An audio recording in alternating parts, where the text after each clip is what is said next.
Assalamualaikum warahmatullahi wabarakatuh. Perkenalkan, nama saya Via Anissa Rahim, NIM 2253A11228, mahasiswa PPG Prajabatan Gelombang 2, Program Studi Bimbingan dan Konseling Universitas PGRI Semarang. Pada video ini, saya akan mempresentasikan kegiatan atau pengalaman yang saya dapatkan selama melakukan PPL 1 di sekolah. Pada awal kegiatan PPL, hal pertama yang saya lakukan adalah melakukan observasi dan asesmen mengenai peserta didik di SMK Negeri 6 Semarang. Selain mengamati secara langsung di sekolah, saya juga melakukan wawancara dengan guru BK, juga melakukan asesmen menggunakan AKPD yang diberikan kepada peserta didik secara online melalui Google Form pada kelas 10 dan kelas 11. Nah, berdasarkan analisis AKPD, hasil assessment atau action plan, saya prioritaskan permasalahan yang paling tinggi atau paling banyak dialami oleh peserta didik. Pada hasil assessment kelas 10 menunjukkan bahwa peserta didik pada bidang pribadi merasa sulit untuk berkata jujur. Pada bidang sosial, peserta didik sebagian besar merasa tidak mengenali lingkungan tempat tinggal. Kemudian pada bidang belajar, beberapa peserta didik kesulitan memahami pelajaran yang terkait dengan jurusan yang diambil. Dan untuk bidang karir, peserta didik masih kesulitan menentukan pilihan karir masa depannya. Kemudian hasil asesmen pada kelas 11 menunjukkan bahwa permasalahan yang dialami oleh peserta didik pada bidang pribadi, peserta didik masih suka menyontek. Kemudian hasil asesmen pada kelas 11 menunjukkan bahwa permasalahan yang dialami oleh peserta didik pada bidang pribadi yaitu peserta didik masih suka menyontek pada waktu tes atau ujian. Pada bidang sosial, peserta didik merasa sulit mengendalikan ketergantungan pada media sosial yaitu Instagram, Facebook, Twitter, WhatsApp, TikTok, dan media sosial lainnya. Kemudian pada bidang belajar, peserta didik masih suka menunda-nunda tugas sekolah atau pekerjaan rumah atau biasa disebut dengan PR. Kemudian pada bidang karir, peserta didik masih memiliki keraguan dengan pilihan cita-cita atau karir masa depannya. Untuk yang selanjutnya yaitu mengenai hasil asesmen profil peserta didik. Nah, peserta didik yang saya observasi pada kelas 10 ini yaitu kelas 10 Boka 3 yang berjumlah 36 peserta didik dengan 32 peserta didik perempuan dan 4 peserta didik laki-laki. Usia rata-rata peserta didik pada kelas ini yaitu 16 sampai dengan 17 tahun. Nah, untuk kepercayaan atau keyakinan yang dianut pada kelas ini yaitu peserta didik beragama Islam atau Muslim berjumlah 32 peserta didik dan peserta didik beragama Kristen Protestan itu ada 4 peserta didik. Kemudian sebagian besar peserta didik pada kelas ini tinggal dan lahir di kota Semarang dengan latar belakang ekonomi menengah ke bawah dilihat dari pekerjaan orang tua yang rata-rata sebagai karyawan swasta. Kemudian peserta didik yang diobservasi pada kelas 11 yaitu kelas 11 kecantikan 1 berjumlah 32 peserta didik yang keseluruhan peserta didiknya adalah perempuan. Usia rata-rata peserta didik pada kelas ini yaitu 17 sampai dengan 18 tahun dengan kepercayaan atau keyakinan yang dianut peserta didik pada kelas ini yaitu 3 peserta didik beragama Kristen Protestan, 1 peserta didik beragama Katolik, dan lainnya sisanya beragama Muslim. Sebagian besar peserta didik pada kelas ini lahir dan tinggal juga di kota Semarang. Ada juga yang berasal dari Demak, Boyolali, dan Grobogan. Latar belakang orang tua mayoritas menengah atas, sebagian besar pekerjaan orang tua sebagai karyawan swasta, wira swasta, buruh, dan ada juga yang merupakan pendeta. Kemudian untuk yang selanjutnya yaitu mengenai RPLBK atau Rencana Pelaksanaan Layanan Bimbingan dan Konseling. Berdasarkan action plan, saya telah merancang dan melaksanakan beberapa layanan yaitu layanan dasar yang berupa layanan bimbingan klasikal, layanan bimbingan kelompok, dan layanan bimbingan lintas kelas. Kemudian ada layanan perencanaan individual dan layanan responsif yang berupa konseling individu, konseling kelompok, home visit, dan konferensi kasus. Namun, pada kesempatan ini saya akan menjelaskan atau mempresentasikan mengenai layanan perencanaan individual yang telah saya laksanakan pada kelas 10 Boga 3. Hal ini berdasarkan pada permasalahan pada bidang karir sesuai dengan hasil asesmen bahwa sebagian peserta didik memiliki kesulitan untuk menentukan pilihan karir dan keraguan dengan pilihan cita-cita masa depannya. Dan kebetulan saya hanya mendapatkan kesempatan untuk melaksanakan layanan perencanaan individual ini pada kelas 10 Buka 3 dan belum saya laksanakan pada kelas 11 Kecantikan 1. Hal ini karena berkaitan dengan jadwal jam BK yang masih terus berubah-ubah sehingga saya belum mendapatkan kesempatan untuk melaksanakan layanan perencanaan individual pada kelas 11 Kecantikan.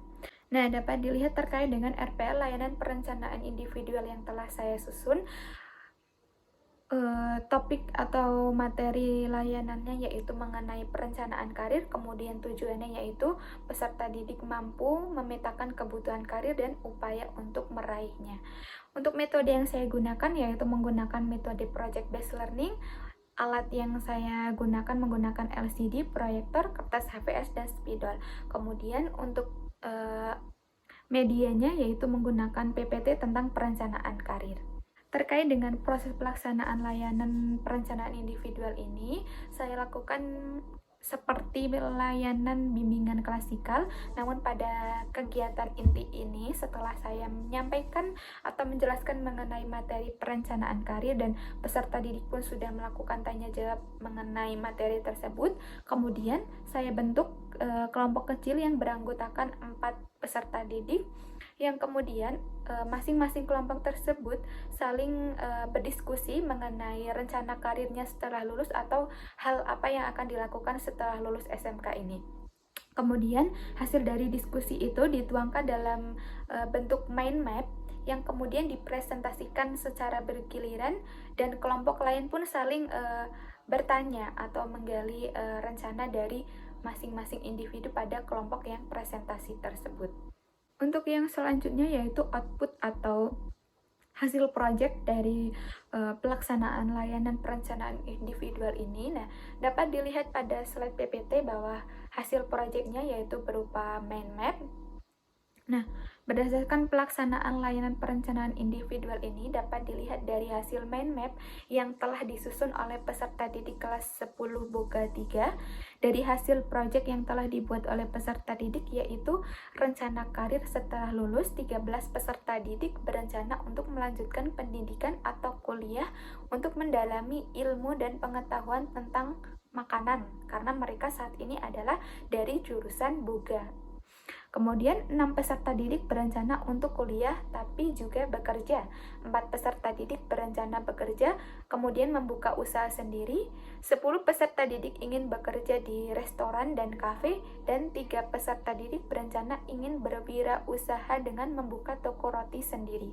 Berdasarkan perencanaan karir peserta didik kelas 10 Boga di SMK Negeri 6 Semarang ini dapat disimpulkan bahwa masing-masing peserta didik sudah mampu menganalisis bakat, minat, dan keterampilannya. Hal ini dibuktikan dengan pilihan mereka memilih jurusan Boga dengan didasari oleh ketertarikannya pada dunia kuliner. Selain itu, peserta didik juga sudah mampu merumuskan rencana karirnya setelah lulus sekolah dengan menentukan apa yang akan mereka lakukan setelah lulus nanti. Apa alasan mereka memilih hal tersebut, kemudian bagaimana mereka akan mewujudkan rencana tersebut. Dari hasil proyek peserta didik tersebut, maka dapat ditarik inti atau hasil dari pelaksanaan layanan perencanaan individual ini dapat menunjukkan mengenai perencanaan karir atau hal yang menjadi cita-cita peserta didik kelas 10 Boga 3 ini setelah lulus sekolah. Kemudian hal yang dipelajari dari rangkaian proses ini. Hal yang saya pelajari dari pengalaman selama PPL 1 di sekolah yaitu tentunya mengenai pelaksanaan layanan bimbingan dan konseling di sekolah. Mulai dari melakukan asesmen untuk mengetahui karakteristik dan kebutuhan peserta didik, menentukan jenis layanan yang akan diberikan, menyusun perangkat layanan atau RPL dengan memperhatikan metode yang akan digunakan, media yang menarik dan menyenangkan, dan strategi pelaksanaan yang efisien, kemudian melakukan evaluasi hasil layanan dan tindak lanjut. Dari serangkaian proses tersebut tentunya menambah pengalaman dan pengetahuan saya dalam memberikan atau melaksanakan layanan bimbingan dan konseling di sekolah, di mana selama perkuliahan saya baru mempelajari secara teori, namun melalui kegiatan PPL ini saya dapat melaksanakan layanan secara langsung di sekolah yang tentunya memberikan tantangan tersendiri dan membantu meningkatkan keterampilan saya sebagai calon guru BK. Selanjutnya yaitu tips untuk masyarakat luas. Berdasarkan proses layanan yang sudah saya presentasikan mengenai perencanaan individual khususnya pada bidang perencanaan karir peserta didik ini, bagi masyarakat luas, baik itu orang tua peserta didik, guru di sekolah, maupun teman sebaya yang mungkin bertemu atau berhadapan dengan peserta didik yang memiliki kebingungan atau kesulitan dalam menentukan pilihan cita-cita dan karirnya di masa depan, maka cobalah dukung anak tersebut dengan kemampuan atau keterampilan yang dimilikinya saat ini. Memberikan support agar anak memiliki motivasi untuk mengasah dan meningkatkan potensinya tersebut agar bisa membantu untuk mengenali bakat dan minat yang dimilikinya sehingga memudahkan anak untuk menentukan cita-cita maupun karirnya di masa depan. Misalnya, ketika anak bingung ditanya mengenai cita-cita masa depannya, tetapi ia memiliki hobi untuk memasak, maka cobalah dukung hobi tersebut untuk dikembangkan, misalnya dengan mendaftarkan anak pada sekolah SMK dengan mengambil jurusan boga atau kuliner. Kemudian apabila ada anak yang memiliki hobi berdandan atau berrias, maka tuntunlah anak untuk memilih sekolah yang dapat membantu ia mengembangkan hobi tersebut dengan mengambil jurusan tata kecantikan. Seperti itu. Mungkin itu saja yang dapat saya sampaikan mengenai refleksi pengalaman selama PPL 1 di SMK Negeri 6 Semarang. Semoga melalui video ini dapat memberikan manfaat dan melalui berbagi pengalaman pelaksanaan layanan BK di sekolah ini terdapat pembelajaran yang dapat diambil. Sekian dari saya, terima kasih. Wassalamualaikum warahmatullahi wabarakatuh.